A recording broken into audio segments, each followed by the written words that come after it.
So you mean to tell me there's a book that tells me everything I need to know about my life that is like an instruction manual?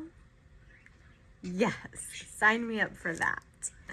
Hi, I'm Jenna, and if you're new here, I am a spiritual teacher, mentor, guide, and hopefully one of your favorite rebellious souls that you get to learn from. And today I want to talk to you about the Akashic Records because there's so much information out there and it can be so confusing, especially if you're new to the world of energy or spiritual practices. So in today's video, I want to share with you a little bit about what the Akashic Records are, what the Akashic Realm is, and how you can work with it to help you navigate your own life. So let's dive right in, shall we? First of all, my introduction to the Akashic Realm was actually back in the 90s or early 2000s. I don't know, some of you might be old enough to remember those book clubs where it was like you got to pick so many books for like $1 and then you just had to buy so many books throughout the year. And it was like a book club membership type deal. Well, I built my spiritual book library from that. And if you don't know what I'm talking about, I'm glad you're so young. But this really helped me jumpstart my own pathway, because back then we didn't have the internet like we have today, where you get to watch YouTube videos and learn from people all over the world. We were stuck with whatever books we could get our hands on and praying that we would come across a teacher that we could learn from, that we vibed with. So this was definitely a different era of learning.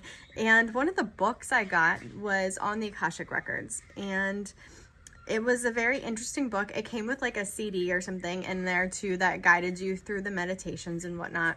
But the common thing that I experienced when I would come across Akashic stuff was, them picturing or describing a library and books in a library. And I never had that visual experience. And so I thought, well, I must not be connecting, right? Because again, back then, whole different mindset. I can tell you from being a teacher for the last 15 years in this realm, at least the last 15 years, the students that come in now to learn energy, like, you guys are already versed in so much about energy. You already know about the chakra system. You already know about the auric field. You already understand the flow of energy in the body. Heck, there's even people that know about meridians already. And that's wild to me because, way back when, that wasn't a thing that people commonly knew about. So I am thankful for the wealth of information that is out there, because it's helping people get a jump start onto their path in the spiritual healing practices. However, back then, that was not the case. So you were having to learn about all of these things because it wasn't as common knowledge as it is today. And one of the problems that created was, when you're learning from books, you don't have access to ask somebody or the mentorship or the guidance to ask the questions that would arise. And so for me, trying to learn and have this connection to something that was being described to me and what it was supposed to look like, that just was not working for me. And at that time, I was already doing shamanic journeying on a regular basis. I had no problem connecting to the different shamanic realms or worlds that we connect to for journeying purposes. And that was a practice that was like a core spiritual practice for me. So that whole concept and idea of traveling to, a different etheric kind of place was something that I regularly did. So for me not to experience that library of books was just like, oh, I guess this isn't for me, right? So then I kind of put that aside and just decided, it's fine. I don't need to do that. Let me focus on what it is that I'm doing. So fast forward now a little bit, and I was gifted my first golden healer quartz. And for those of you that don't know, I have been collecting crystals and gemstones since I was about 7 years old.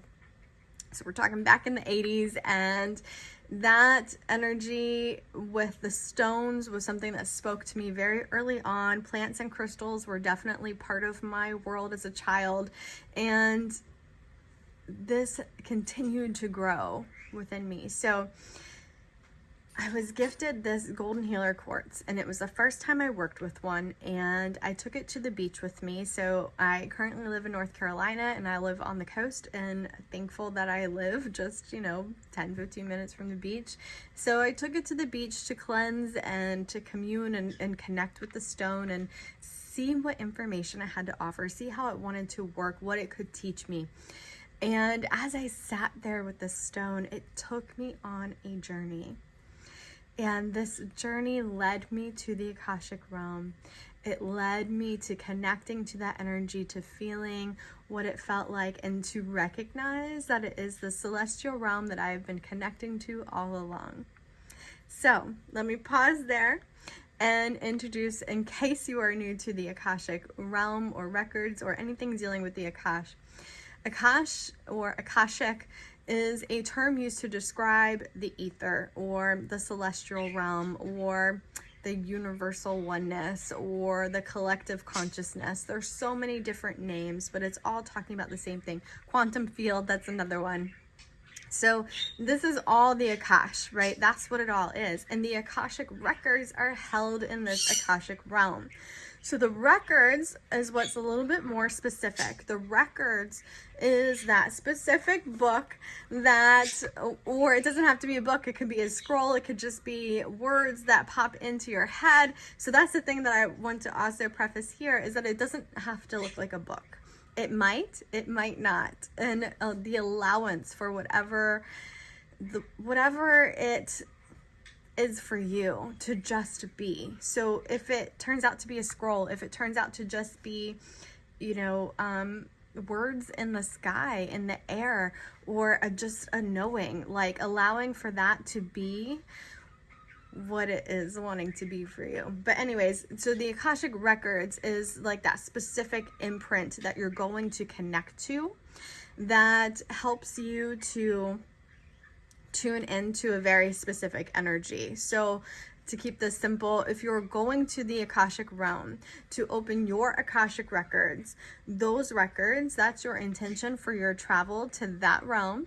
And those records are specific for you. It's the imprint of your energy, so that this way you can ask the questions that you need to ask and help find those answers from within yourself, right? So even though it feels like this is a practice that takes you outside to some outside source for some validation or something like that, I want to just emphasize that this is all within you. You are actually going within yourself and plugging into that collective consciousness. So this is wisdom that is channeled through you.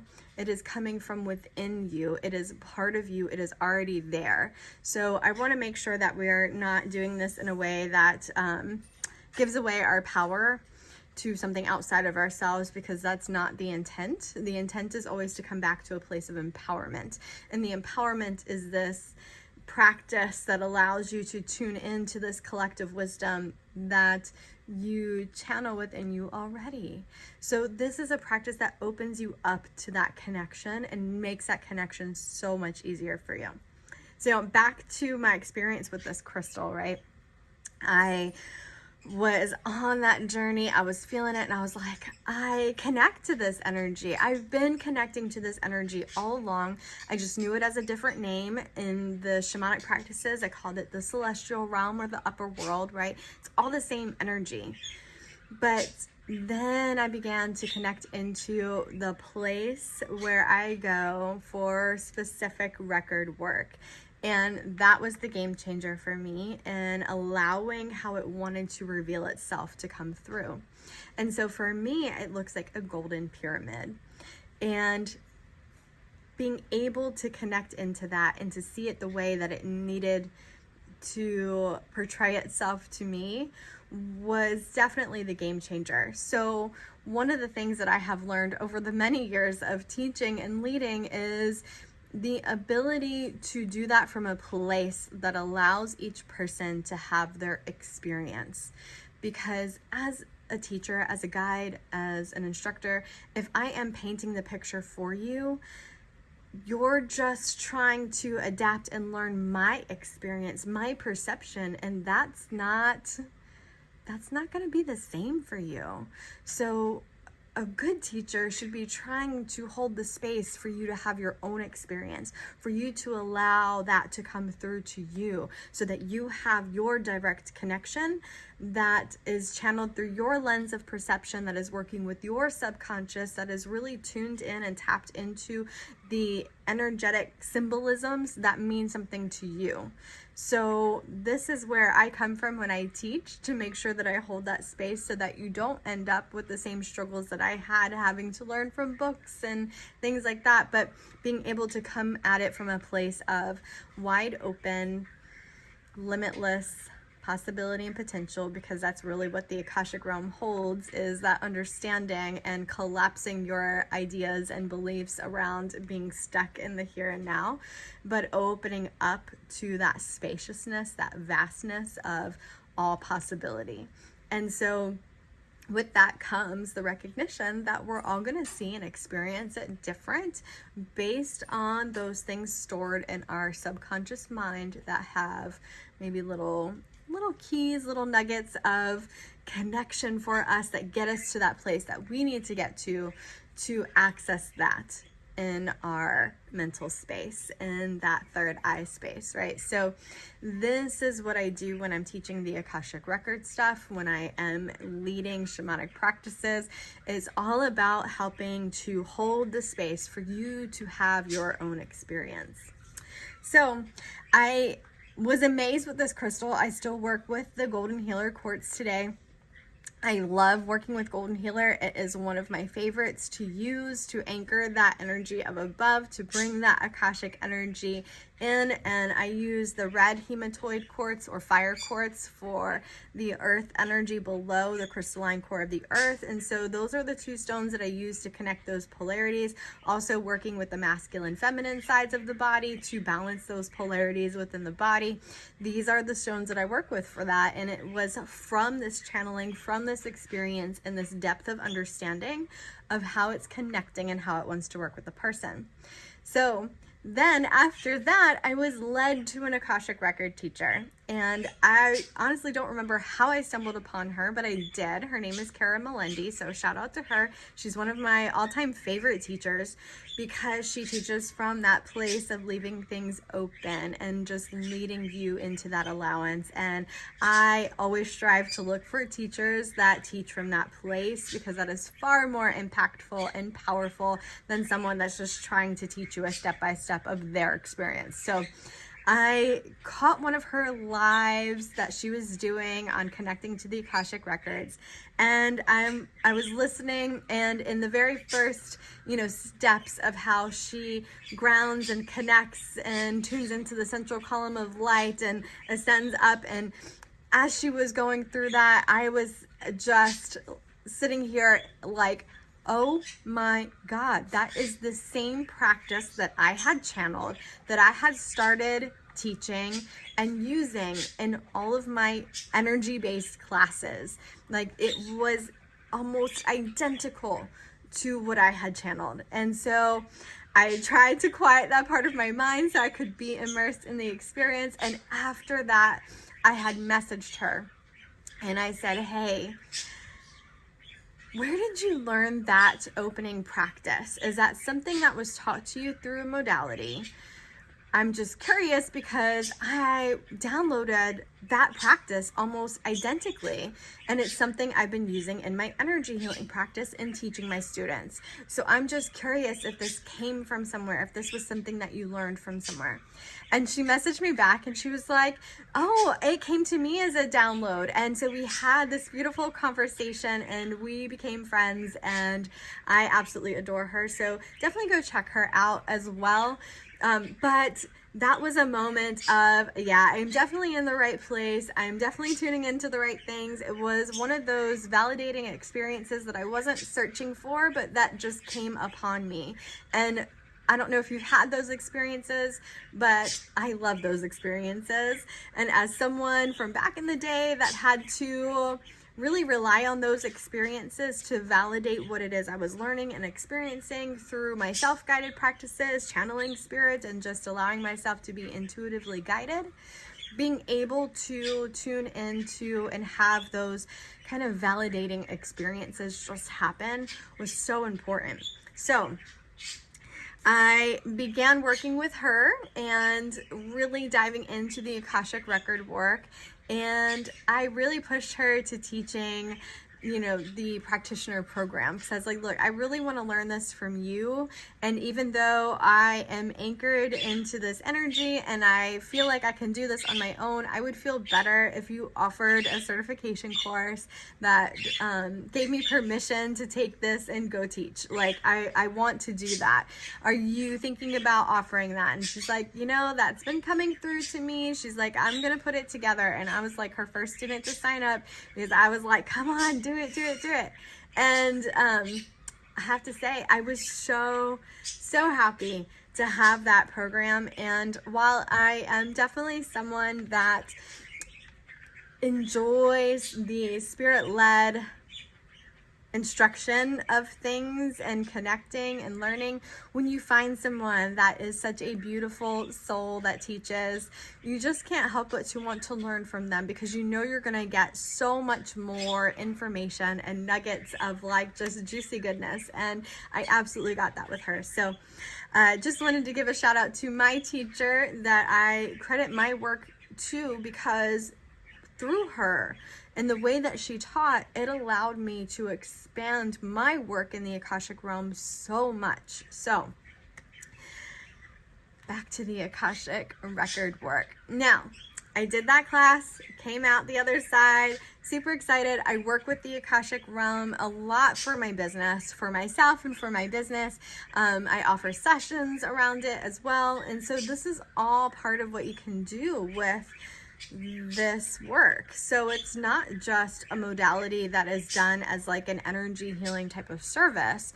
This is a modality that can be offered as something that you can do to help yourself for your own spiritual growth, navigating your own layers of awakening, being able to collapse timelines, which is a popular thing, because you're working with the quantum field. So when you're opened up to that infinite possibility and potential, you do have that ability to shed the layers that are holding you stuck or that are keeping you trapped in limiting beliefs, to open up to that infinite possibility and potential, and to attract more of that into your life. And so the interesting aspect to this is then when you begin to work with the records, even say for business, and it's what I teach in my spiritual business marketing classes, you get to tap into that energy and begin to really understand what is wanting to move through your business, through your business. So your business has its own records as well. And learning how to read and understand that can be so powerful in navigating your journey in business too. But I know not everybody is in business for themselves. For myself, I've been in business for over 15 years. And prior to that, I was still working in this field, just didn't have my own business. I was working under someone else. So this was really a powerful experience for me because, being a small business owner, you guys know, like over the years, there's been a lot of ups and downs in the economy, and it can be really hard, especially doing the kind of work that, this is, because this is more of, not something people have to budget for. It's not an absolute necessity. However, the people that make their way to my treatments are usually people that, they're kind of on that last rung, like I need some help and I need something. And then they end up coming in, they're like, man, I wish I would have started with this to begin with. I feel so much better. And that is the fuel that keeps me going. So it's really a heart work to be of service. And for those people that come to me for the Akashic Record sessions, oftentimes they're coming because they're feeling a little lost in their life. They're feeling a little disconnected or blocked, and they're like, I just feel like there's something there. There's something changing. There's something shifting. I'm not quite sure what it is. I need a little help, a little guidance. And so that Akashic Record work for them tends to be absolutely life-changing. It begins to shift that energy. They no longer feel full of self-doubt. They feel a lot more connected and just in tune and aligned, and they're receiving messages on their own, and I'm able to also channel messages for them as well through my own perception and my own lens, and that adds to what they're receiving, and it just ends up being a really beautiful session. And then, like I said, for myself, right, that spiritual growth, and especially if you're a business owner, if you're not, then let me just let you know, when you are a business owner, it is like being in a relationship, right, where you have a mirror constantly. And that's what being a business owner is too. Like, there's a constant mirror being held up to you, and it forces you to do a lot of self-work, and you can't get around that. And so having a business will definitely bring up insecurities and self-doubt. And this process helps you to work through that. It helps you to anchor into the truth of who you are, your aligned truth, your authentic self, that energy of your soul that is so just beautiful and lit up and wanting to come through. And connecting to that energy, it just feels amazing. But I also have to preface that with just a little side note, because I am a psych major and I am huge in the realm of mental health and wellness. I do volunteer as a peer support mentor, and I do think there is a special way that we have to go about this work, because I have seen people get sucked into the spiritual realm and they use it as a tool for escapism. And you really have to be able to check yourself and know, okay, am I connecting because I have a purpose? There's an intention behind my connecting, or am I trying to just escape the discomfort that I'm currently feeling? And rather than facing that discomfort, am I trying to numb it out and ignore it through spiritual practices? Right? That is where that spiritual bypassing comes in. And so I think it's really important to just present that in a way that says, even though it feels really good to connect into that Akashic energy, and for me, like, connecting into that energy, it feels like bubbles, like champagne bubbles, all in my upper chakras and upper body. So like from my shoulders on up, it's like this effervescent fizzy feeling that I get. And it's golden, like champagne, right? It's like this golden light energy that is really bubbly. And when I feel that, I mean, it just feels so good. Just connecting into that energy can help to shift your mindset. But the important thing is recognizing, you know, when that starts to become maybe a crutch for you, or you're doing it every day to kind of ignore the reality of your life, because it can cause a problem if you do that. And too much of anything is never a good thing, right? So I think that it is super important to recognize the intention behind why you're connecting, and that should be thought of and considered first. So if you're intending for a self-practice, and if you're intending because, hey, you're feeling kind of icky and you need that oomph, you need that bump of high vibe energy, you know, that is totally okay too. But what you don't want to do is be stuck in maybe a depression type of energy and solely relying on this to kind of get you through in a way that you're ignoring that when you should be seeking help for it. So I do just want to have that little disclaimer there, because I think it's so important.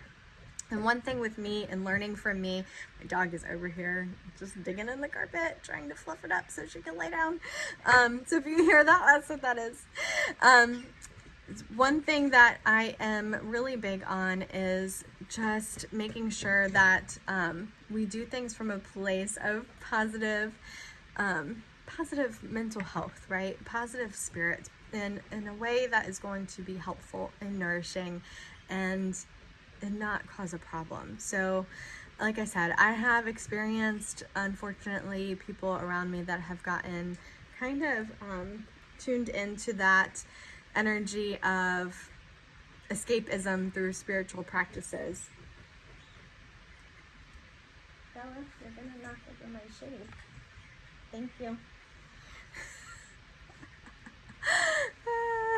So I have a little Shih Tzu. She's like not even 10 pounds, and she insists on digging. Like she just dig. And she likes to flip up the carpet before she will finally settle down and lay down. So she's just over here digging like crazy, trying to find her next nap spot. So sorry about that. Anyways, so when it comes to mental health, it really is a big part of my purpose and why I do what I do. It was my own mental health that led me to this holistic path and learning different energy practices and holistic healing practices and shamanism to help me find balance and peace within my own life.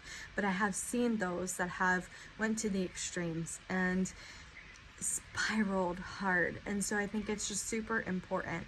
And one thing with me, because of my background as a licensed professional, I will always bring in this kind of teaching around, using it ethically and with integrity, because it's so important. And a lot of teachers tend to miss that, or they don't talk about it at all. Unfortunately, there's no licensing board around energetic practices, and so people are just out here doing whatever, and they don't really care or have the forethought or maybe knowledge or experience to know that there is this other aspect to it that needs to be recognized. So whether you're learning Reiki or shamanic practices or Akashic Records or crystals, like any of that you might learn from me, I always weave in additional information that you probably don't see anywhere else because of my licensing. So I will tell you, the ethical practices. I will tell you the contraindications, which means, you shouldn't be practicing this because it might cause harm. If anything has a therapeutic value, then there is a potential for harm, period. I don't care if we are talking energy or spiritual practices, or if we're talking, a physical medication. It doesn't matter. If there is a therapeutic change involved, then it has the potential to harm, and it also has the potential to help. Anything that has the potential to help has to have the opposite. We live in a dualistic world. In order for one to be, the opposite has to be as well. So I think it is super important that that is part of the teaching, part of the learning, part of the understanding of this practice, so that it is used from a place of alignment, of intention and integrity, so that it is done in a healthy and helpful way. So I hope that helps you kind of understand a little bit more about the Akashic Realm, the many names for the Akashic Realm, and the difference between the Akashic Realm and the Akashic Records just being that specific imprint of the energy that you're looking for. So if that is the Akashic Records for you or your business or someone that you're working on, being able to call that in and specifically read the energetic imprint surrounding that. Working with Akashic guides. So it's been my experience that you'll have a specific guide for connecting into the Akashic Realm. Now, it might be a little bit before you connect to that guide, but in my Akashic Record program, we're going to be learning that, because some of you might jump right in and have a connection to your guide, and I want to have that ready for you in case you need that information right away. I have so many different experiences around the Akashic Records, and I can't wait to share them with you.